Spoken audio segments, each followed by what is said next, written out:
Warahmatullahi wabarakatuh. Kembali lagi di mata kuliah struktur kayu.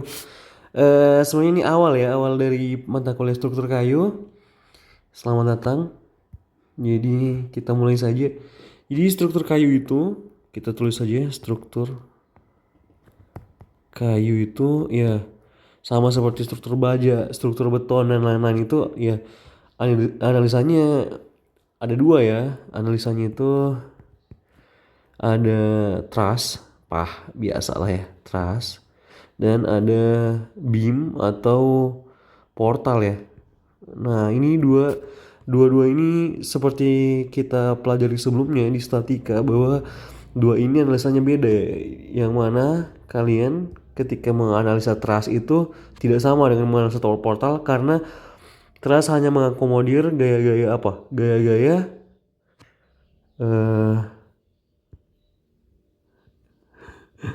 gaya-gaya aksial ya. Jadi seluruh beban itu diasumsikan selalu selalu ke titik buhul. Bebannya tidak bisa di tengah sini, tidak bisa ya. Jadi selalu ke titik buhul. Terus habis itu trust juga diidentikan dengan sendi dan roll ya. Saya tidak pernah lihat analisa trust menggunakan jepit gitu ya. Jadi ya trust begitu. Jadi seluruh beban itu didistribusikan ke titik buhul gitu atau join disebutnya. Nah, sementara portal teman-teman bisa lihat bahwa jadi saya kembali ulang ke trust. Jadi trust ini akhirnya hanya mengakomodir gaya tekan atau gaya tarik gitu ya. Nah, jadi dia hanya aksial gitu, N atau gaya tekan dan tarik. Nah, sementara kalau dia beam atau struktur portal gitu ya, ada beban P. Nah, ini ada kalau kita potong di sini maka akan muncul tiga gaya dalam ya. Kalau truss tuh hanya dua, ini hanya intermezzo aja. Jadi ada normal, ada geser dan ada momen gitu ya. Oke, itu hanya intermezzo. Nah, untuk yang pertama di mata kuliah saya ini kita akan belajar truss dulu. Habis itu kita akan belajar portal untuk struktur kayu. Oke, terima kasih. Kita coba ke slide kedua. Ini slide kedua ya. Sorry. Oke. Baik, seperti saya bilang tadi, ketika menganalisis truss atau rangka batang, itu harus ini ya, misalnya gini ya,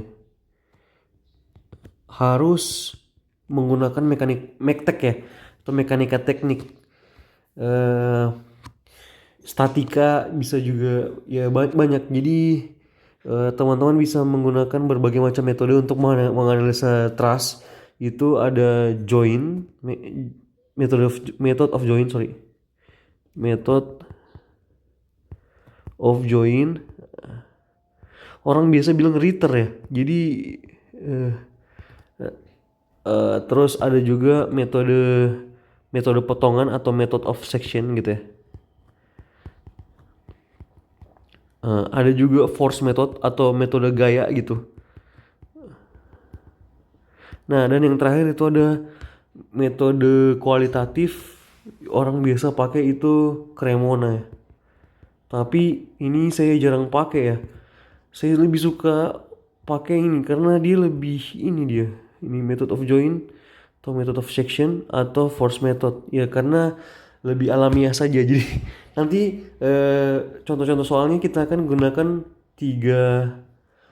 tiga metode ini. Jadi seperti itu. Nah, jadi langkah pertama adalah ketika mengerjakan truss, yaitu pertama adalah menganalisa karena dia ini struktur statis tertentu atau determinate beam, maka kita harus menganalisa rangkanya ya. Ketika menganalisa rangka, maka outputnya adalah eh, batang tarik dan batang tekan. Batang tarik, sorry, ini tarik, tarik disimbolkan dengan apa? Plus ya, tekan gitu ya. Jadi misalnya ini batang A1 gitu. Jadi A1 itu apa? Sorry. A1 itu apa gitu. Dia tarik atau tekan. Misalnya tarik misalnya 20 kilonewton gitu, atau kalau A2-nya tekan yang mana gitu. Jadi biasanya itu ini yang ini tekan gitu ya. Jadi seperti itu. Jadi menganalisa rangka dengan metode yang di atas ini. Kita harus menganalisa rangka. Nah, yang kedua yang harus kita lakukan adalah kita harus mengetahui dulu jenis kayu. Jadi harus tahu jenis kayu.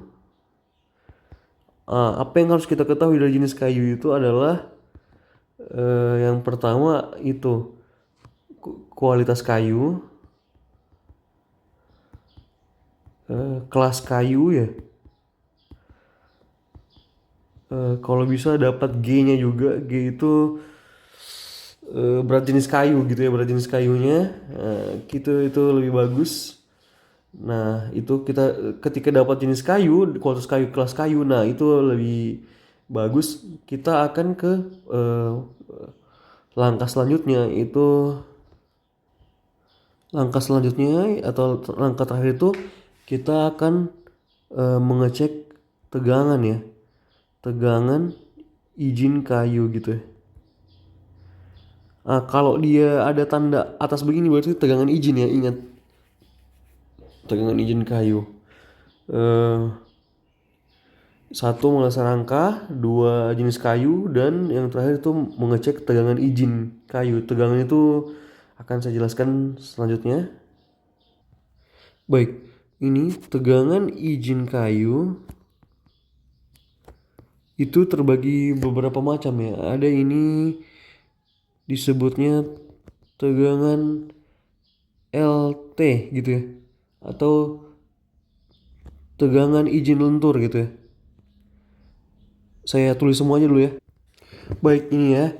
Jadi tegangan izin kayu itu dibagi 1, 2, 3, 4, 5 ya. Jadi yang harus kita cek. Jadi yang pertama itu tegangan izin lentur, tegangan tekan sejajar serat, tegangan tarik sejajar serat, tegangan tekan. Jadi kalau lambangnya itu seperti ini, maka itu disebutnya sejajar serat ya. Kalau dia lambangnya ini berarti tegak lurus serat. Maksudnya bagaimana itu, Bang Bay? Jadi begini. Ini penampang kayu ya.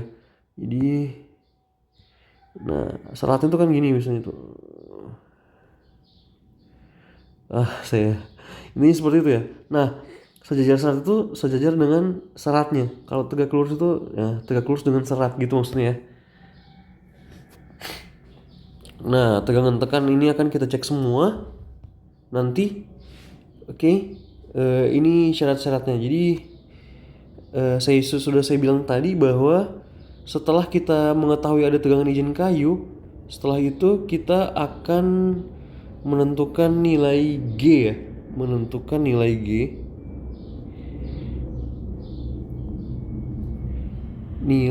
G, atau berat jenis kayu ya. G sama dengan berat jenis kayu. Itu juga penting. Yang digunakan. Nah, ini sudah banyak beredar ya di internet. Jadi teman-teman tinggal cari aja di internet gitu berat jenis kayu yang digunakan apa, misalnya palapi atau apa begitu, kayu kelapa ya. Nah, sekarang kita akan masuk ke peraturannya. Nah, ini sudah saya ini untuk kelas kuat kayu A ini ya, untuk kelas kuat kayu A, maka ini syarat-syaratnya. Ini bisa didapat di peraturan ya SNI dan lain-lain. Jadi teman-teman cari saja. Jadi untuk gamma lenturnya, tegangan lenturnya itu 170 dikali G dikali gamma dikali beta. Kalau yang lain ya teman-teman bisa lihat ya. tegangan tarik sejajar serat dan tekannya itu 150 kali G kali gamma kali beta. Tegangan tekan sejajar serat itu 40 kali 9 kali gamma kali beta. Seperti itulah teman-teman bisa baca. Dan tegangan geser terakhir ini tegangan geser ya, itu 20 kali 9 kali kali gamma kali beta. Nah, untuk nilai G itu bisa teman-teman cari di internet ya. Nilai G itu berat jenis kayu. Jadi ya sudah ada lah di internet berat jenis kayu. Kalau dia kayu kelas B gitu ya. Kayu kelas B, maka kalau dia kayu kelas B maka oh sorry guys, salah. Ini alfa ya. Alfa. Alfa. Kenapa jadi gamma? Oke, untuk nilai G. Nah, kalau kita mau cari nilai alfa, alfa ya. Nah, itu eh, kalau dia warna biru. Kalau dia kelas kuat kayu A, kuat kayu A itu alfanya 1 ya. Kalau kuat kayu B itu alfanya itu adalah 3/4. Nah gitu ya. Contoh saja. Nah sekarang kita mau cari beta ya. Gimana sih cari beta gitu ya.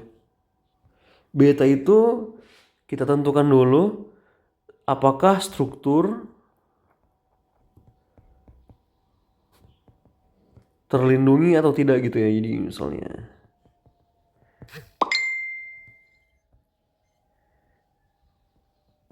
atau tidak gitu ya. Nah, terlindungi itu apa maksudnya? Jadi kalau dia tidak terlindungi, maka jika tidak terlindungi, maka beta sama dengan 2/3 gitu ya. Nah, jika tidak terlindungi itu seperti apa? Misalnya atap, misalnya apa ya? Hmm, yang tidak terlindungi itu misalnya kolom kolom teras gitu ya. Kan kolom teras misalnya hujannya gini cik cik cik cik cik cik, kan dia kena tuh ya kan ya, jadi dia tidak terlindungi. Sementara kalau yang terlindungi itu misalnya eh, kuda-kuda misalnya, kan di sini ada gording kan ya. Gording terus ada atap. Nah atap ini melindungi si eh, batang kuda-kuda, jadi dia terlindungi gitu. Nah kalau eh, kalau dia terlindungi maka kalau dia terlindungi maka ya dia dikalikan 1 saja. Beta sama dengan 1 jika terlindungi.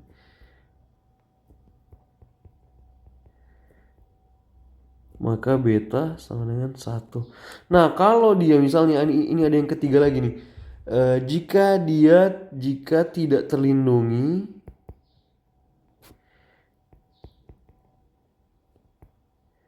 jika dia tidak terlindungi dan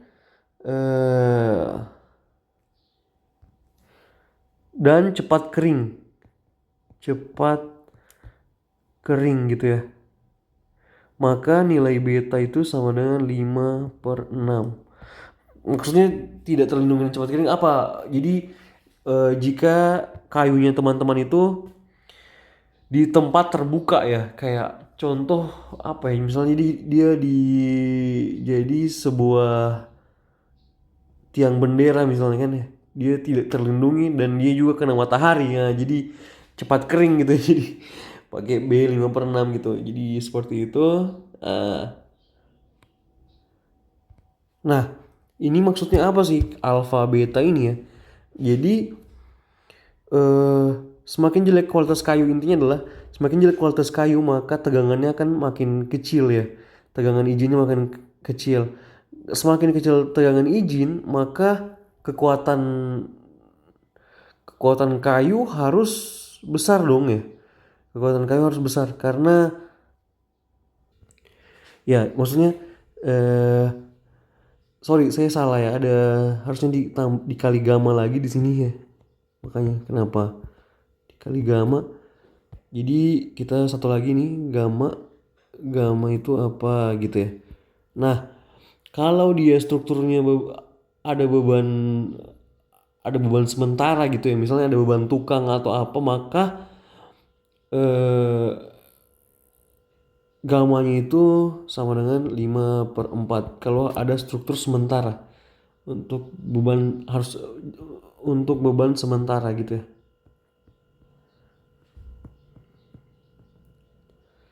Nah, kalau dia tidak, maka gamanya sama dengan satu gitu. Jadi seperti itu aja. Nah, tadi lanjut lagi. Ini sebenarnya faktor alfa, beta, dan gamma ini adalah faktor untuk mengurangi tegangan. Kenapa mengurangi tegangan? Jadi eh, tegangan itu basically adalah P per A ya. Jadi tekanan per luas penampang. Kalau misalnya luas penampangnya makin besar, maka tegangannya makin kecil. Nah, itu yang di apa ya? Disasar gitu ya. Itu yang disasar untuk menjadikan tegangan makin kecil dengan menaikkan luas penampang gitu ya. Oke, itu konsep teorinya. Jadi hari ini kita belajar untuk menentukan batas tegangan izin ya. Oke. Selanjutnya kita akan belajar kita akan belajar untuk batang tarik dan batang tekan ya. Terima kasih. Assalamualaikum warahmatullahi wabarakatuh.